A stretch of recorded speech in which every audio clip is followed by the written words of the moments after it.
एकछिन म यो हरियाली वातावरणसँग रम्छु। मैले यहाँ सामानहरू नि सबै किनेर ल्याइसकेँ। यहाँ मैले रेड बुल किनेर ल्याएको छ। रेड बुल एकछिन यहाँ बसेर टक्क यो हरियाली मौसममा बसेर खान्छु है त। मैले कस्तो देखेछ यहाँनिर फिल आयो कि आएन तपाईँहरूलाई? गाउँघरको हरियाली फिल देख्न सक्नुहुन्छ है। गाडीहरू पनि आइरहेछ।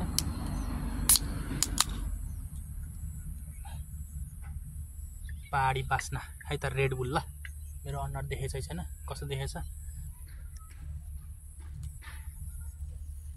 अलि धेरै नजिक भएछ कि भिडियो त रेकर्ड भएको छ नि। फेरि कोही बेला त भिडियो नै रेकर्ड हुँदैन भने कोही बेला त यत्रो दुःख गरेर यहाँनिर यसरी बसेको हुन्छ, कुराकानी गरिन्छ गरिन्छ गरिन्छ।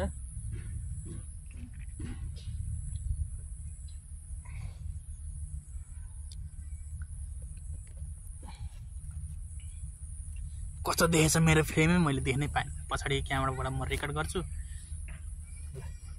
वाह फिल आएको छ है।